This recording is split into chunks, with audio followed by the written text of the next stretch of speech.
दोस्तों GTL infra की बात करें तो स्टॉक लगातार गिरते हुए फिर से ₹2.5 के आसपास आ गया, जो स्टॉक ₹4 को क्रॉस कर गया था। पहले लगातार अपर सर्किट लगे और उसके बाद में लोअर सर्किट शुरू हो गए। लेकिन अगर आपको यह पता होगा रेगुलर अगर मेरे वीडियो देख रहे होंगे तो स्टॉक जब ₹4 के आसपास पहुंच गया, तभी मैंने आपको लगातार वार्निंग देना शुरू कर दिया था कि जल्दी यहां पर लोअर सर्किट लग सकते, इसमें से निकलने का मौका नहीं मिलेगा। उस समय भी काफी लोग कहते कि यह तो ऐसे ही चलते 10 पर चला जाएगा, परंतु ऐसा होता नहीं रियल में, क्योंकि यह ऑपरेटर का प्योर गेम है और जब ऑपरेटर को अच्छा प्रॉफिट मिलता है, वह एक साथ में हेवी सेलिंग शुरू कर दे तो फिर लोअर सर्किट ही लगता है। अब यहां पर जो अच्छी खबर है कि सर्किट खुलता दिखाई दे रहा है। फ्राइडे की ट्रेडिंग में क्लोजिंग सर्किट जो है, लिमिट नीचे लोअर से थोड़ा सा ऊपर क्लोजिंग, इसका मतलब कि सर्किट खुला हुआ है। यह एक शुभ संकेत है। नहीं, आप समझ सकते हैं कि यहां से सर्किट के खुलने की संभावना बन रही है। अपर सर्किट कब लगेंगे, थोड़ा समय लग सकता है, लेकिन अब लोगों को यहां से एग्जिट होने का मौका तो मिलेगा। और अब देख सकते हो कि आगे की क्या संभावना। तो हेलो दोस्तों, आप ये वीडियो देख रहे हैं तो मैं आपको बता दूं कि यह वीडियो ट्रेडिंग से रिलेटेड है। तो यह आप मेरी बातों को मैं एक मेरा अनुमान बताता हूं, अगर आप इनको यूज़ करते हैं तो इसमें मेरी कोई जिम्मेदारी नहीं होगी। कि अब हमारे सामने क्वार्टर 1 का बाद में अब देखें तो जो जून क्वार्टर का म्यूचुअल फंड और शेयर होल्डिंग पैटर्न आ चुका है, किस तरह से बड़े फंड हाउस ने निवेश किया, एफआईआई का रुझान कैसा, उसको समझने की कोशिश करेंगे।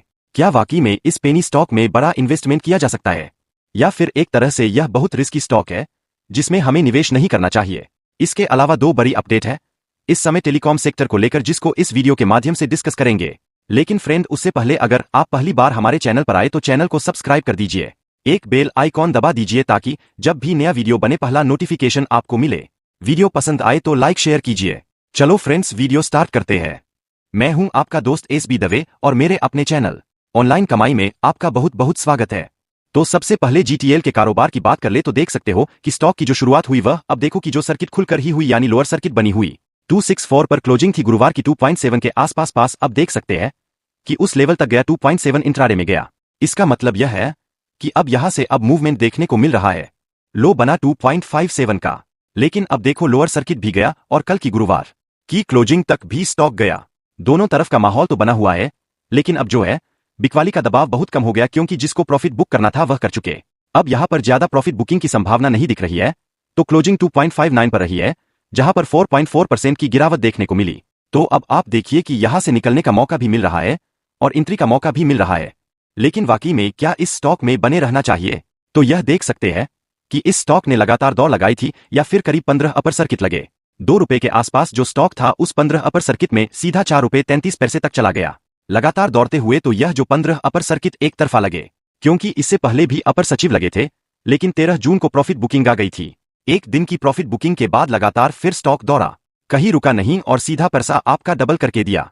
लेकिन उसके बाद में लोअर सर्किट का दौर शुरू हुआ, तो जो लोअर सर्किट का दौर है वह भी लगभग 9 लोअर सर्किट लगातार लगे, यानी कल तो सर्किट नहीं लगा लेकिन 8 तो पूरे कंट्री लोअर सर्किट लगे।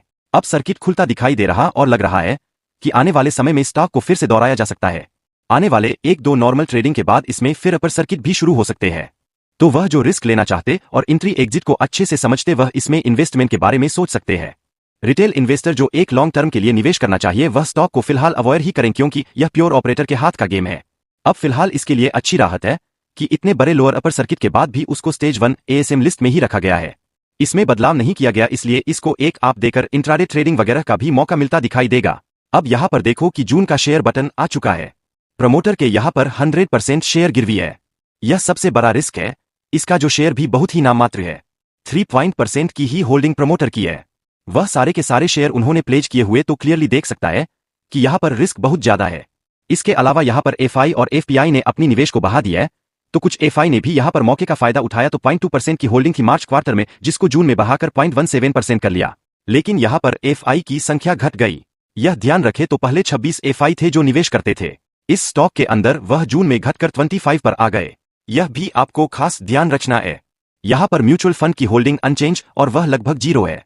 कोई म्यूचुअल फंड का निवेश नहीं है।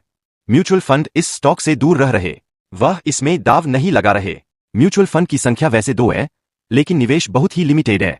इसके अलावा इंस्टीट्यूशनल इन्वेस्टर्स भी अपनी होल्डिंग को डिक्रीज कर दिया, वह भी यहां से निकले।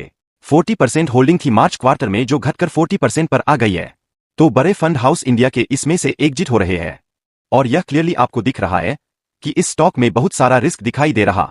अब यहां पर शेयर बटन देखें तो प्रमोटर 3% है, जो बहुत ही कम है, या कह सकते नहीं है।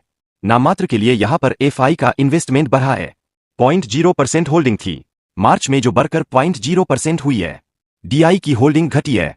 43.3% की होल्डिंग थी मार्च में, जो घटकर 42.0% हुई है। निवेश बढ़ा है, वह किसका बढ़ता है जनाब? पब्लिक नहीं जनाब, पब्लिक को शेयर पहना दिए गए। 53.4% की होल्डिंग थी, जो 54.4% हुई और दिसंबर में मात्र 50.0% हो गई। तो धीरे धीरे करके ही सारे के सारे शेयर पब्लिक के पास जा रहे, और यह सबसे बड़ा रिस्क है। यहां पर म्यूचुअल फंड की बात करें तो यह देख लो कि 2 म्यूचुअल फंड है, लेकिन निवेश तो उनका बहुत ही कम है, जो परसेंटेज में भी नहीं आ रहे। फॉरेन पोर्टफोलियो इन्वेस्टर यहां पर 0.1% की होल्डिंग है। बैंक की यहां पर बहुत बड़ी होल्डिंग 30% होल्डिंग बैंकों की है, और यह उनकी मजबूरी है, क्योंकि सारा का सारा पैसा कर्ज देकर रखा, वह पैसे नहीं ले सकते, इसलिए इक्विटी ली हुई है। तो यूनियन बैंक ऑफ इंडिया की टोटल 0% की होल्डिंग है। सेंट्रल बैंक ऑफ इंडिया की 76% की होल्डिंग है। बैंक ऑफ बड़ौदा की भी 5.6% की होल्डिंग है, और इंडियन ओवरसीज बैंक की देखें तो यहां पर 5.23% की होल्डिंग है। केंद्रीय बैंक यहां पर 40% की होल्डिंग है। इसके अलावा अगर आप देखें तो यहां पर आईसीआईसी बैंक की 3% की होल्डिंग है।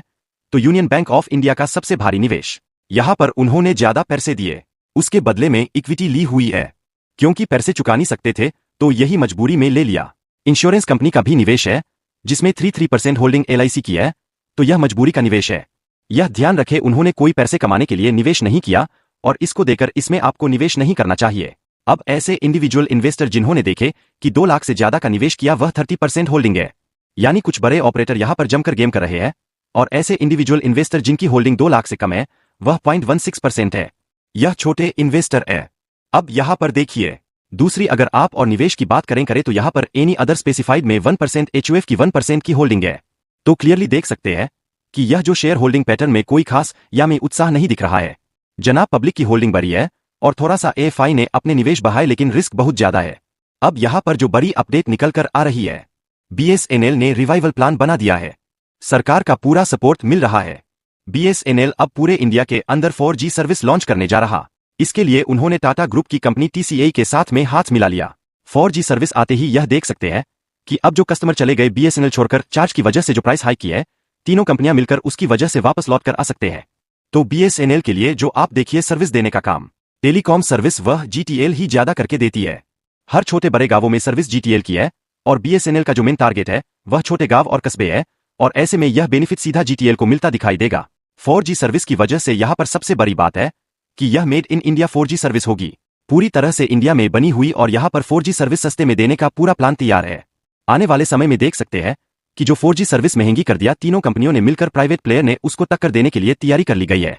फाइनेंशियल 2024 में 3 मिलियन सब्सक्राइबर लॉस किया है, कम किया बीएसएनएल ने, और अभी देख सकते हो कि जो टारगेट है कि आने वाले में इसको फिर से लाना होगा, तो एक बड़ा यहां पर विजन क्लियर है, और ऐसे में फायदा थोड़ा सा जीटीएल को जरूर होता दिखाई देगा।